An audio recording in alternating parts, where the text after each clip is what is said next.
नमस्कार, देख रहे हैं देश न्यूज और मैं हूं आपके साथ दिव्या मिस्त्री। रुक करते हैं आज की खास खबर की ओर। नरेंद्र मोदी के नेतृत्व वाली केंद्र सरकार ने 18 से 22 सितंबर के बीच संसद का विशेष सत्र बुलाने का फैसला कर कई सियासी अटकलों को हवा दे दी है। संसदीय कार्य मंत्री प्रहलाद जोशी ने भी सोशल मीडिया प्लेटफॉर्म एक्स पर यह जानकारी दी। उन्होंने लिखा है, संसद का स्पेशल सेशन 18 से 22 सितंबर को बुलाया गया है। ये नए संसद भवन में होगा। इसमें 5 बैठकें होगी।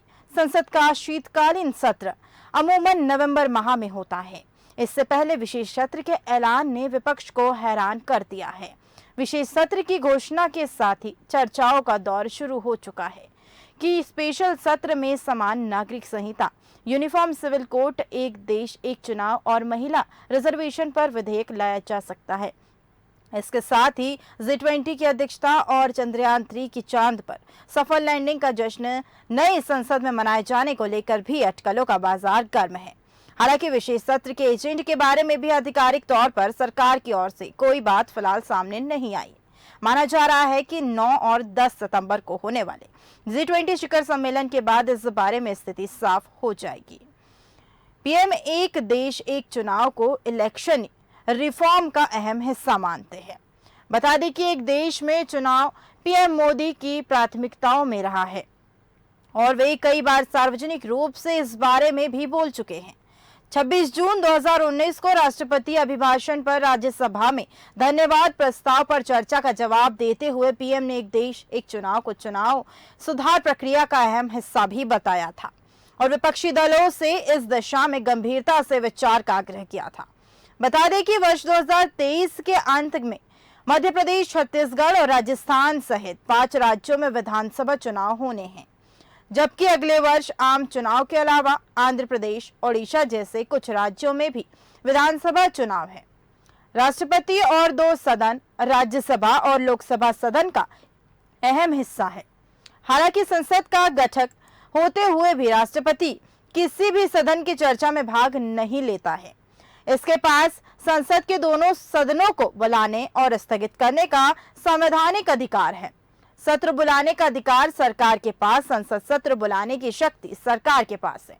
यह निर्णय संसदीय मामले की कैबिनेट समिति द्वारा किया जाता है, जिसके बाद ही राष्ट्रपति द्वारा औपचारिक रूप से मंजूरी दी जाती है। वैसे तो भारत में कोई निश्चित संसदीय कैलेंडर नहीं है, लेकिन परंपरागत तौर पर संसद के 3 सत्र आयोजित होते हैं। बजट सत्र फरवरी और मार्च में होता है, मॉनसून सत्र जुलाई और अगस्त में होता है और शीतकालीन सत्र नवंबर और दिसंबर में होता है।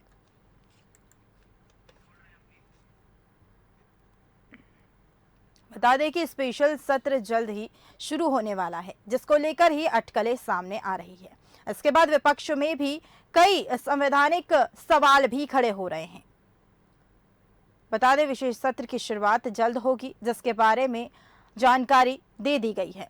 देश में इसको लेकर कई अटकलें भी सामने आ रही है। विपक्ष भी कहीं ना कहीं इसके बाद से हिलता हुआ नजर आ रहा है। पीएम मोदी के विशेष सत्र को लेकर कई हलचल नजर आ रही है। वही हमारे साथ इस खबर पर अधिक जानकारी के लिए जुड़ चुके हैं एडिटर इन चीफ जय श्रीवास्तव जी। जय सर, बहुत बहुत स्वागत है आपका चैनल पर। संसद का विशेष सत्र बुलाने का फैसला आखिर क्यों लिया गया है?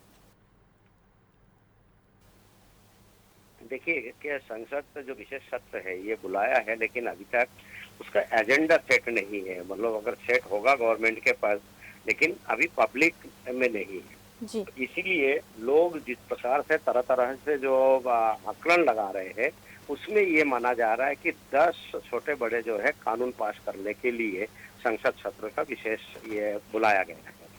मुझे लगता है कि जो एक देश एक इलेक्शन जो है, इसमें जो कानून बनना है उसमें इतनी आसान नहीं है, उसमें बहुत सारे पैच है।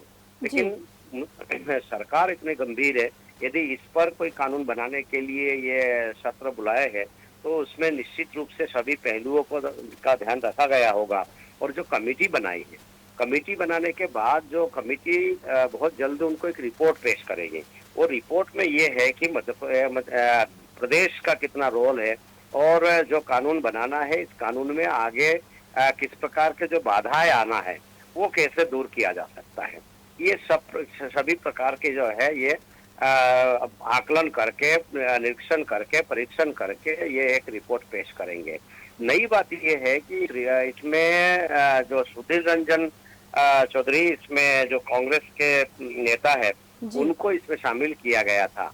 तो उन्होंने आज आरोप लगाया इस कमेटी के ऊपर कि इस कमेटी में जो हमें शामिल किया गया है, वो उसमें हम नहीं रहना चाहते हैं, और क्योंकि उस जो मल्लिकार्जुन खड़गे है, राज्यसभा के वो प्रतिपक्ष के नेता है, जी। उनको इसमें शामिल नहीं किया गया है।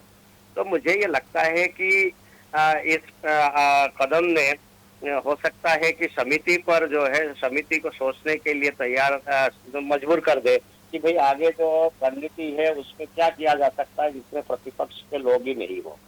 तो ये जो कानून बनाने के लिए हो या किसी भी उद्देश्य से हो, यदि प्रतिपक्ष उसमें सम्मिलित नहीं रहेगा, निश्चित रूप से उस पर आरोप प्रत्यारोप लगेंगे।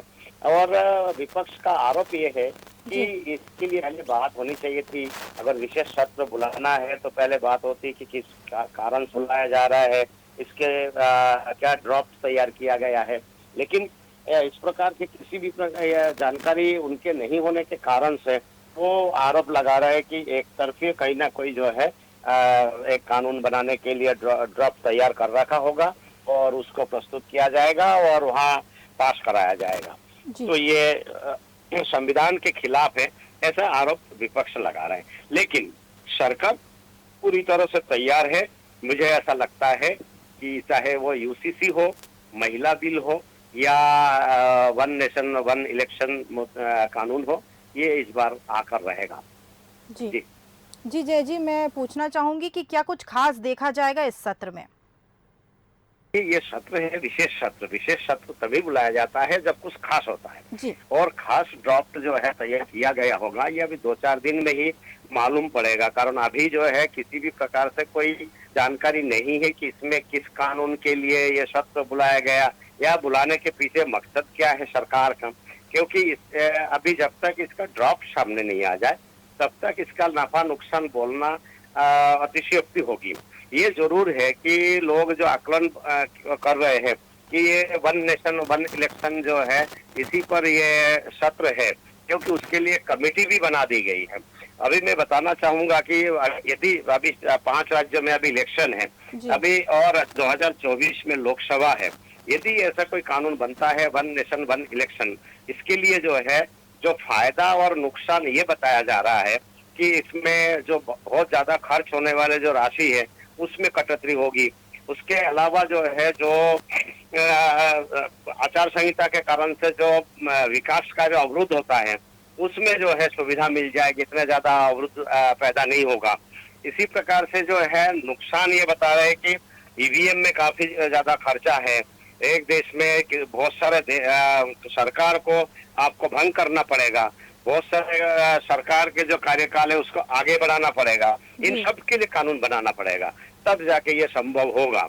तो ये इतना आसान तो नहीं है, लेकिन अगर सरकार ने स्पेशल सत्र बुलाया है तो कई दिनों से तैयारी चल रही होगी और पूरी तरह से जो है कानूनन जो पहलू है उसको भी समाप्त कर चुके होंगे, तैयारी कर चुके होंगे, तभी जाके ये अगर वन नेशन वन इलेक्शन वाला जो कानून है यदि पास होता है तो देश के लिए जो है एक बहुत अच्छे बात होगी।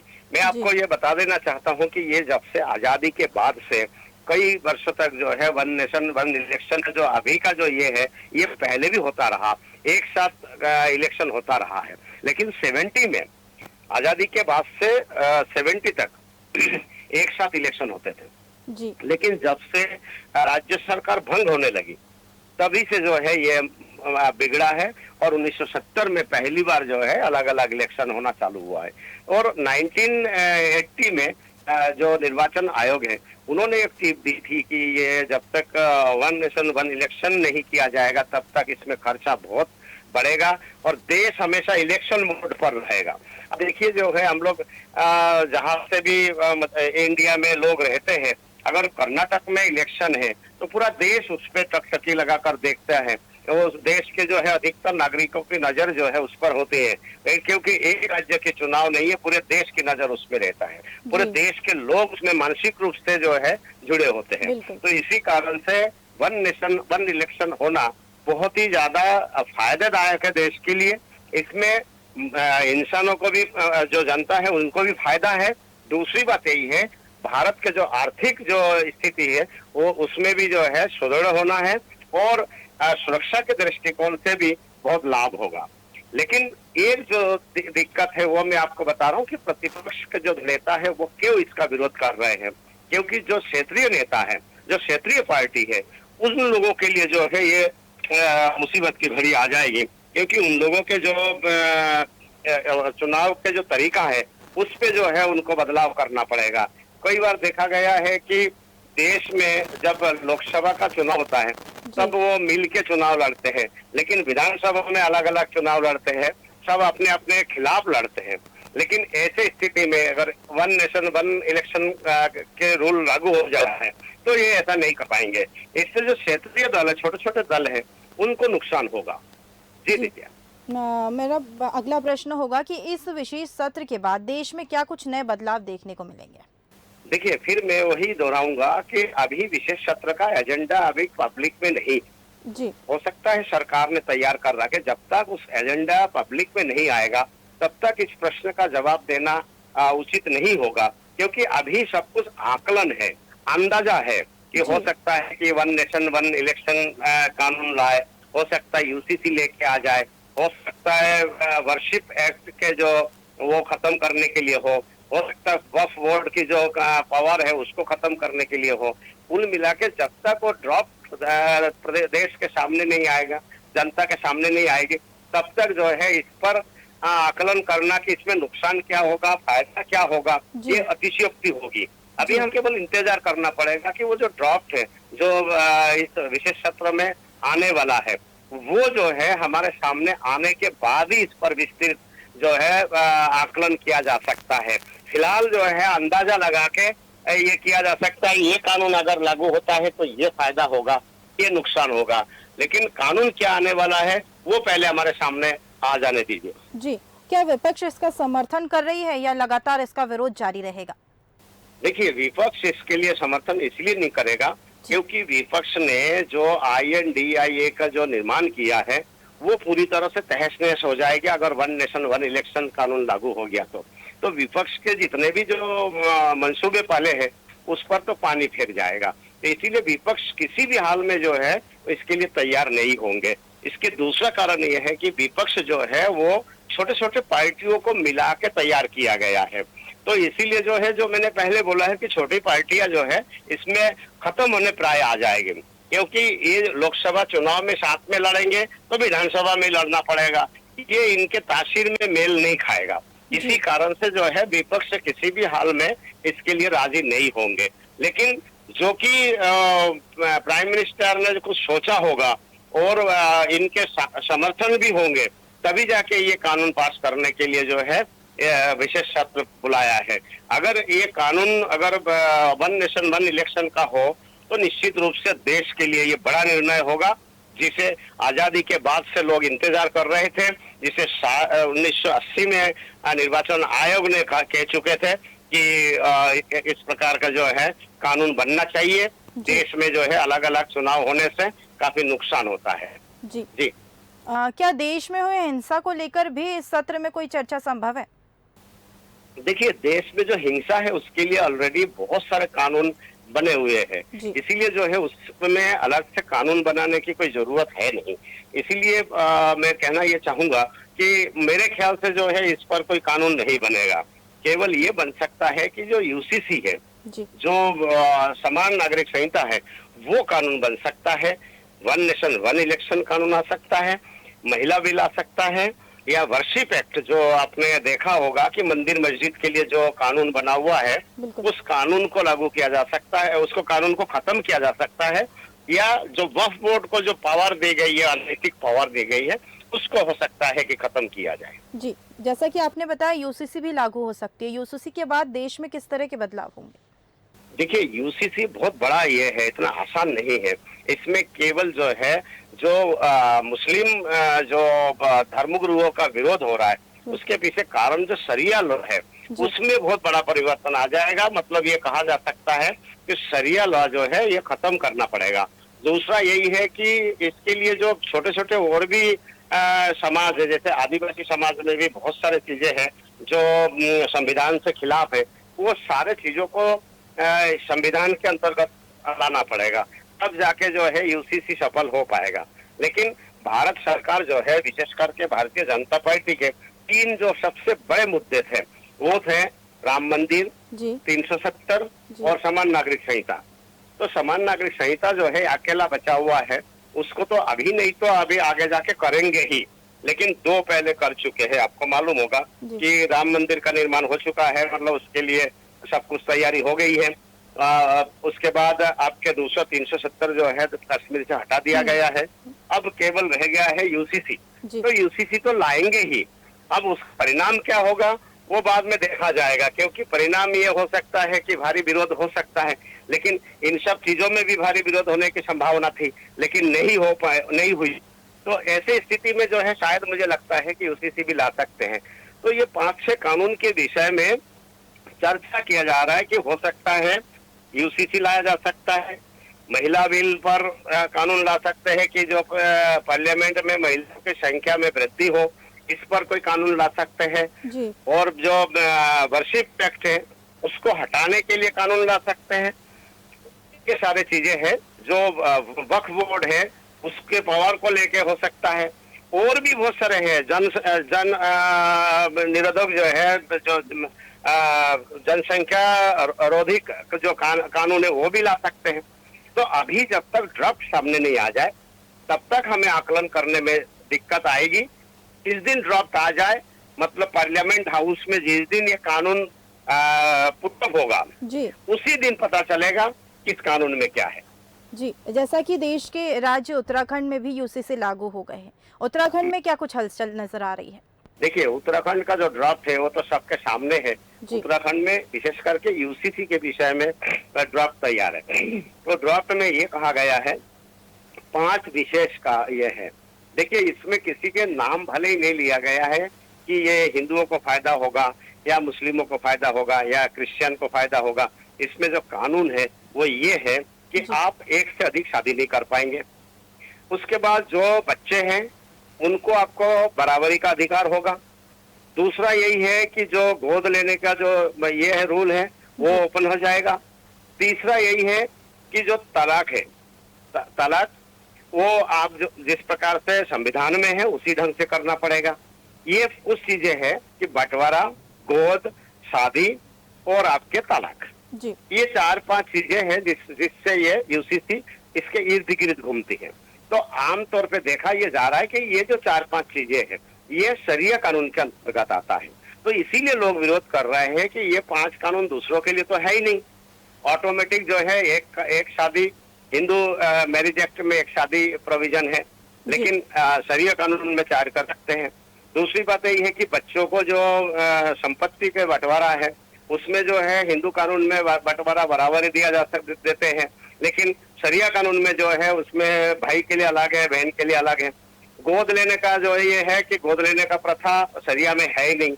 तो ये सारी चीजें जो है ये जोड़ के देख रहे हैं कि ये कानून केवल शरिया कानून को खत्म करने के लिए किया जा रहा है, लेकिन ऐसा नहीं है। ये सबके लिए है, एक देश एक कानून। और ये जो कहा जा रहा है 1 नेशन 1 इलेक्शन है, इसी का एक वो पार्ट है कि भाई एक कानून एक देश में एक कानून होना चाहिए, एक देश यदि हो, अलग अलग कानून नहीं होना चाहिए। ये इसका मकसद है। जी, तमाम जानकारी के लिए शुक्रिया जय जी। जैसा कि संविधान के अनुच्छेद 85 में प्रावधान है कि संसद की वर्ष में कम से कम 2 बार बैठक होनी चाहिए और 2 सत्रों के बीच का अंतर 6 महीने से अधिक नहीं होना चाहिए। आमतौर पर संसद सत्र आयोजित करने की तारीखें विभिन्न सियासी दल और विधायी जरूरतों को ध्यान में रखकर ही तय होती है। उदाहरण के लिए राज्य चुनाव के कारण कई बार सत्र में देरी भी हुई। संसद के इन 3 सामान्य सत्रों के अलावा जरूरत पड़ने पर संसद का विशेष सत्र भी बुलाया जा सकता है। अगर सरकार महसूस करती है कि किसी विषय पर तत्काल संसद सत्र को बुलाने की जरूरत है तो विशेष सत्र बुलाया जा सकता है। संविधान का अनुच्छेद 85 एक राष्ट्रपति को ऐसी स्थिति संसद के प्रत्येक सत्र सदन का बुलाने का अधिकार देता है। लोकसभा का विशेष सत्र बुलाने के लिए कुल सदस्यों का कम से कम 10वां हिस्सा यानी लोकसभा के 55 सदस्य राष्ट्रपति या लोकसभा अध्यक्ष को किसी इरादे के बारे में भी लिखित रूप में देते हैं। संसद का विशेष सत्र संसद के सदस्यों को भेजे गए निमंत्रण नोटिस में उल्लिखित विशिष्ट कामकाज को निपटाने के लिए आयोजित किया जाता है और इस सत्र में कोई भी अन्य कार्य पर विचार नहीं किया जाता। तमाम जानकारी के लिए शुक्रिया। बने रहिए देश न्यूज के साथ। नमस्कार।